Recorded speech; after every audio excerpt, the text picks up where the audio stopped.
लेकिन बात की जाए जिस तरह से नरेंद्र मोदी जी की, तो बाबा साहब की मंशा थी समानता, भाईचारा, करुणा की, तो मोदी जी तो चल ही रहे हैं सबका साथ सबका विकास लेकर। आपको लगता है? मुझे तो आपको नहीं लग रहा है कि मोदी जी?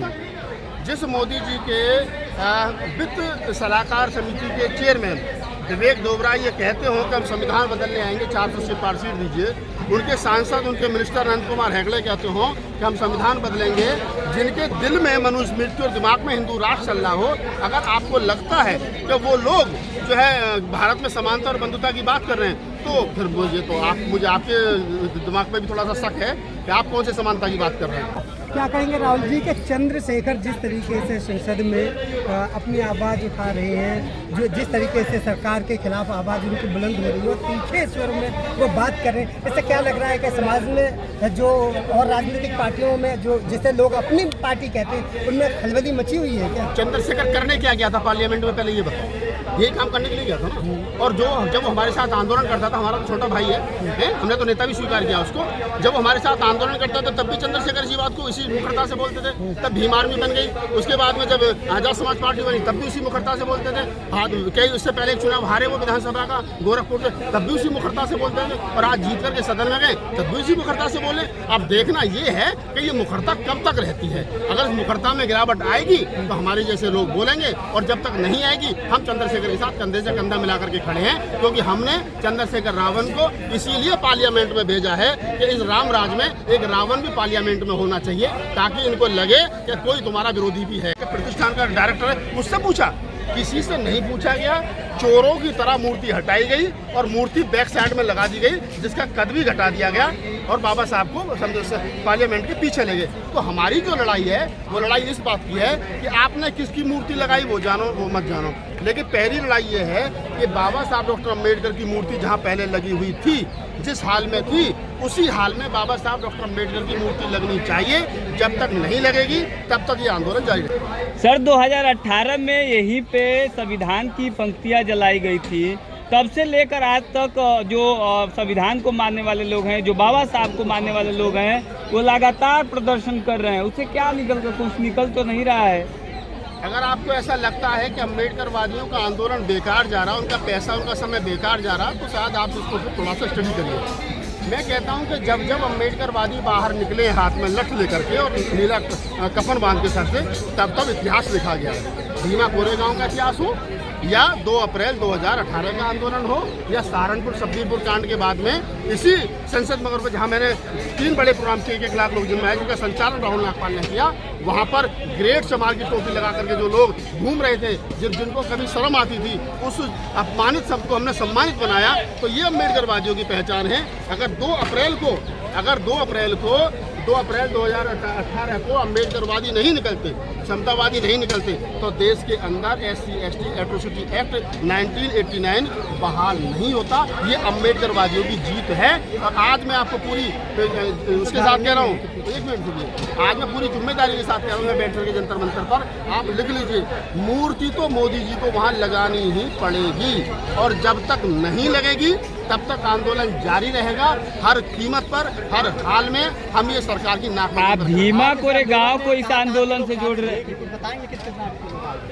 पूरे देश के लोग शामिल हुए थे, और पूरे देश के लोग शामिल हुए थे, हर स्टेट से लोग आए थे, और यहाँ पर कम से कम 50,000 आदमी था, और 50,000 से ज़्यादा आदमी हमारा बॉर्डर पर बसों के रूप में जो रोका गया है, वो मोदी हमेशा करते हैं। तो उसको क्यों रुकवाना चाह रहे हैं, कि क्या उनको दिक्कत हो रही है? अगर दिक्कत यही हो रही है कि यहाँ आएंगे, अभी हेलीकॉप्टर से मोदी जी देख करके गए थे, मोदी जी देख करके हेलीकॉप्टर से कितनी भीड़ है, तो वो सारा सर्वे कर रहे हैं। यहाँ बहुत ज़्यादा भीड़ होती तो हम इसको मंच को और पीछे ले जाते हैं। तो वो ठीक है, वो अपना काम कर रहे हैं, हम अपना काम कर रहे हैं। बाबा साहब मूर्तियों के विरोध में थे। मेरा सवाल ये है, EVM हटाओ आंदोलन चलाया समाज के कुछ लोगों ने, इसके बाद अब ये प्रतिमा हट गई, और अभी सुप्रीम कोर्ट ने क्रीमी लेयर जैसा मुद्दा लेके आ गए। अब हमारे समाज के कई सारे संगठन, कई सारी राजनीतिक पार्टियां, कई धार्मिक संगठन और नॉर्मल संगठन सभी एकजुट होकर अभी आ गए, और जैसे EVM हटाओ आंदोलन में कुछ लोगों को टिकट मिल गया, वो निकल गए, उनको पता लगा कि उनको मलाई मिल गई, वो मलाई चाटने चले गए।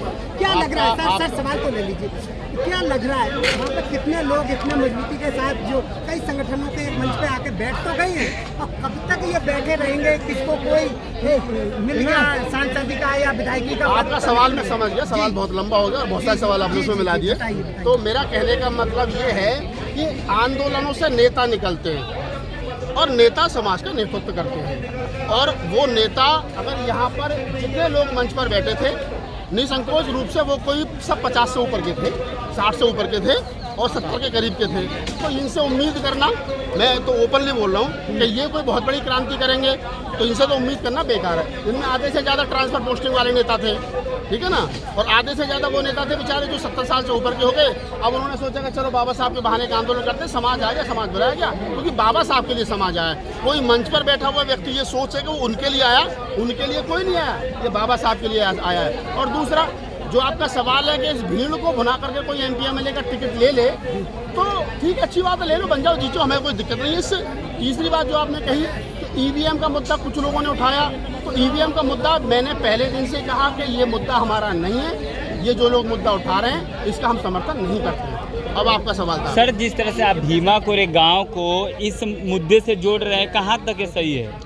भीमा कोरे गांव को मैं इसलिए भीमा कोरे गांव की लड़ाई कौन सी थी, और यहाँ जो लड़ाई है बाबा साहब की प्रतिमा हटाने को लेकर लड़ाई है? भीमा कोरे गांव की लड़ाई भी मान सम्मान की, स्वाभिमान की लड़ाई थी। सब्बीरपुर सहारनपुर कांड की भी लड़ाई मान सम्मान और स्वाभिमान की लड़ाई थी। 2 अप्रैल 2018 की लड़ाई भी मान सम्मान और स्वाभिमान की लड़ाई थी। मेरठ का जो श्री राम चमार का जो कांड है वो भी मान सम्मान स्वाभिमान की लड़ाई आंदोलन था, लड़ाई थी। और आज की जो लड़ाई है ये भी मान सम्मान स्वाभिमान की लड़ाई है।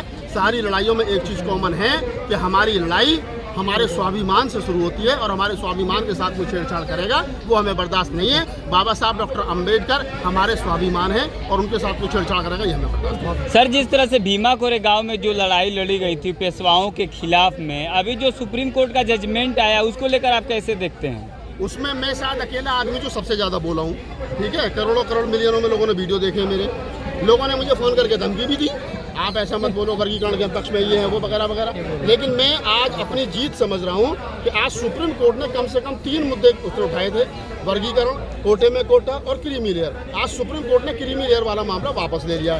2 बचे, हिम्मत रखिए ये 2 भी वापस जाएंगे। दलितों की में फूट बर्दाश्त नहीं की जाएगी। दलित एक थे, एक हैं और एक रहेंगे।